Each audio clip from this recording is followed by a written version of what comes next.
Hello friends, welcome to my YouTube channel. So दोस्तों, आज की वीडियो में अपन लोग सीखेंगे वासुदेव शरण अग्रवाल जी का जीवन परिचय व साहित्यिक परिचय, दोनों इस वीडियो में अपन लोग देखेंगे। और दोस्तों, इस वीडियो में हम बताएंगे आपको जीवन परिचय लिखने का जो सही तरीका होता है या फिर साहित्यिक परिचय, ठीक ना। और रही बात जीवन परिचय में लिखा क्या जाता है ब्रो, और फिर साहित्यिक परिचय में भाई क्या लिखा जाता है। तो दोस्तों, वीडियो को अंत तक देखिएगा। एंड चैनल पर मेरे नए हो तो चैनल को सब्सक्राइब करके बेल वाले आइकन को ऑल पे प्रेस कर लीजिए। और चलिए वीडियो को स्टार्ट करते हैं। तो देखिए, उससे पहले हम आपको बता दें जीवन परिचय में भाई क्या लिखा जाता है। जीवन परिचय में वो पैदा कब हुए, ठीक, उस सन को लिखा जाता है, मतलब किस सन में पैदा हुए, ठीक। उसके बाद आपको लिखना होता है वो कहाँ पैदा हुए, ठीक, ये लिखना है, ठीक। उनके माता पिता का नाम लिख दीजिए अगर वो हैं तो, और कोई हो उनके गुरु वगैरह हो गए तो उनका भी नाम लिखा जाता है जीवन परिचय में। उसके बाद उनकी थोड़ी बहुत जो भी पढ़ाई वो किए रहते हैं इंटरमीडिएट तक की, उसको लिखा जाता है, ठीक ना। उसके बाद वो मृत्यु उनकी लिख दी जाती है, और यही होता है जीवन परिचय, ठीक ना। यही बात करते हैं अगर मेरे भाई साहित्यिक परिचय की, ठीक ना। अगर साहित्यिक परिचय अपन लोग साहित्यिक परिचय की बात किया जाए तो साहित्यिक परिचय में भाई क्या उनके साहित्य में, मतलब कि जो भी वो देश के हितकारी या विकास के लिए जो भी योगदान दिया हो या फिर साहित्य में जो योगदान दिया ना, तो वो सब लिखा जाता है। तो ब्रो अभी तो दोस्तों, चलिए अपन लोग पहले सीखते हैं कि आजीवन परिचय ये वासुदेव शरण अग्रवाल जी का क्या है, ठीक ना। देखिए, जीवन परिचय, ठीक। देखिए, वासुदेव शरण अग्रवाल जी का जन्म 7 अगस्त 1904 ईस्वी में मेरठ के जनपद के खेड़ा ग्राम में हुआ था, ठीक। ऐसे आपको थोड़ा देखिए, अगर आप ऐसे नहीं याद रखना चाहते हैं, ठीक ना, तो आप क्या करोगे, एक मैं ट्रिक बता रहा हूँ, आप बस 7 अगस्त 1904 ईस्वी, ठीक। और फिर आपको क्या याद रखना है, खेड़ा ग्राम, ठीक। यही इतना लिख देंगे ना, वासुदेव शरण अग्रवाल जी का जन्म, आप इतना तो लिख ही सकते हो भाई, ठीक ना। तो वासुदेव शरण अग्रवाल जी का जन्म 7 अगस्त 1904 ईस्वी में मेरठ के जनपद के खेड़ा नामक में हुआ था, ग्राम में हुआ था। तो दोस्तों, यहाँ तक समझ में आ गया होगा, ठीक ना। आगे देखते हैं, इनके माता पिता लखनऊ में रहते थे, ठीक ना।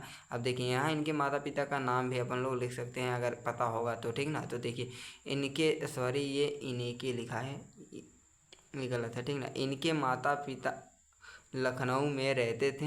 सन 1929 ईस्वी में इन्होंने एमए किया, ठीक ना। ये भी आपको लिखना है, ठीक ना। देखिए, सन 1929 ईस्वी में इन्होंने एमए किया, ठीक ना। आगे देखते हैं, इसके बाद मथुरा के पुरातत्व संग्रहालय के अध्यक्ष पद पर रहे, ठीक ना। उसके बाद इन्होंने, जो मथुरा के भाई एक पुरातत्व संग्रहालय था, तो उसके अध्यक्ष पद पर भी ये रहे, ठीक। उसके बाद सन 1941 ईस्वी में इन्होंने पीएचडी तथा 1946 ईस्वी में डी लिट की, ठीक ना। जो सन 1941 ईस्वी में भाई इन्होंने क्या किया था, पीएचडी किया था, और 1946 ईस्वी में डी लिट की उपाधियां प्राप्त की थी, ठीक ना। तो दोस्तों, क्या है कि सन 1941 ईस्वी में इन्होंने पीएचडी तथा सन 1946 ईस्वी में वे डी लिट की उपाधियां प्राप्त की थी, ठीक ना। आगे और आपको लिखना है, ठीक।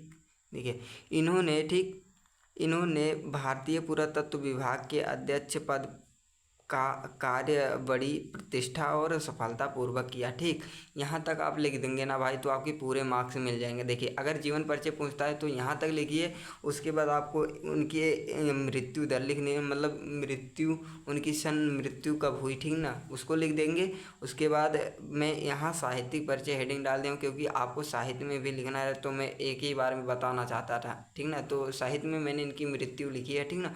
और फिर आप यहाँ लिख सकते हो, ठीक। और फिर इनकी 2 रचनाएं आपको याद होनी चाहिए, जो कि भाई रचनाएं ज़रूरी होती हैं, क्योंकि 3 नंबर का जीवन परिचय और 2 नंबर का रचनाएं पूछा जाता है। तो दोस्तों, आए हुआ आपको जीवन परिचय समझ में आ गया होगा। फिर से एक बार मैं ऐसे पढ़ के देखिए, वासुदेव शरण अग्रवाल जी का जन्म 7 अगस्त 1904 ईस्वी में मेरठ के जनपद के खेड़ा ग्राम में हुआ था। इनके माता पिता लखनऊ में रहते थे। सन 1929 ईस्वी में इन्होंने एमए किया। इनके बाद मथुरा के पुरातत्व संग्रहालय के अध्यक्ष पद पर रहे। सन 1941 ईस्वी में इन्होंने पीएचडी तथा 1946 ईस्वी में डिलिट की उपाधियां प्राप्त की, ठीक ना। इन्होंने भारतीय पुरातत्व विभाग के अध्यक्ष पद का कार्य बड़ी प्रतिष्ठा और सफलतापूर्वक किया, ठीक ना। उसके बाद आप इनकी मृत्यु दर लिख सकते हैं। अगर जीवन पर्चे देखिए 12th क्लास में ज़्यादातर साहित्यिक पर्चे पूछे जाते हैं भाई, तो साहित्यिक पर्चे को थोड़ा गौर से देखिएगा, ठीक ना। साहित्यिक पर्चे में क्या है दोस्तों, चलिए स्टार्ट करते हैं। साहित्यिक पर्चे अग्रवाल जी का, यानी कि वही भाई वासुदेव शरण अग्रवाल जी को साहित्य में एक कुशल निबंधकार, टीकाकार तथा साहित्य ग्रंथों के संपादक के रूप में जाना जाता है, ठीक ना। जो ये अग्रवाल जी हैं भाई, वो साहित्य में बहुत ज़्यादा योगदान दिए, कुशल निबंधकार, टीकाकार, ठीक ना, साहित्यिक ग्रंथों के मतलब संपादक रूप में जाना जाता है, ठीक ना। आगे बढ़ते हैं। इन्होंने पर्णकालीन भारत विषय पर जो शोध दिया, ठीक ना। अग्रवाल जी ने पाली, संस्कृत, अंग्रेजी आदि भाषाओं का गहन, ठीक ना। अग्रवाल जी ने पाली, संस्कृत, अंग्रेजी आदि भाषाओं का गहन अध्ययन किया, ठीक ना। गहन मतलब बहुत गहराई से अध्ययन किया था इन्होंने। उत्कृष्ट कोटि के अनुसंधात्मक निबंधों की रचना किया, ठीक। तो इसको भी आपको लिख देना है, ठीक ना। मैं नेक्स्ट पेज पलटता हूँ, ठीक है। चलिए आगे क्या है मेरे भाई। इन्होंने वैदिक साहित्य, दर्शन, पुराण और महाभारत पर अनेक गवेषणात्मक लेख लिखे, ठीक ना। इन्होंने वैदिक साहित्य जो भी पिछले जो साहित्य हैं, दर्शन, पुराण और महाभारत, तो आप लोगों ने सुना होगा, कुछ लोगों ने देखा भी होगा, ठीक ना। महाभारत पर अनेक गवेषणात्मक लेख लिखे, ठीक ना, वो लेख लिखे, ठीक। और भारतीय साहित्य और संस्कृत के गंभीर अध्यक्षता के रूप में इनका नाम देश के विद्वानों में अग्रणी है।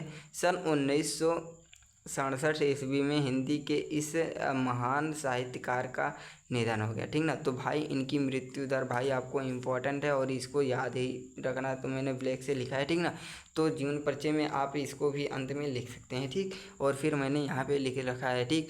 और फिर सन 1967 ईस्वी में हिंदी के इस महान साहित्यकार का निधन हो गया, ठीक ना। और इनकी रचनाएं क्या क्या मेरे भाई हैं, देखिए। कल्प वृक्ष, ठीक, कल्प वृक्ष हो गया, प्रद्वीनी पुत्र, भारत की एकता, मातृभूमि, उरुज्योति आदि और भी इनकी रचनाएं हैं। तो दोस्तों आपको बस आप दो लिख देंगे ना, तो आपको पूरे मार्क्स मिलेंगे। तो आई होप आपको वीडियो पसंद आई होगी। एंड चैनल पे मेरे नए हो मेरे भाई, चैनल को सब्सक्राइब करके बेल वाले आइकन को ऑल पे प्रेस कर लीजिए। और चलिए आज के लिए बस इतना ही, मिलते हैं एक नेक्स्ट वीडियो में, तब तक के लिए जय हिंद, वंदे मातरम।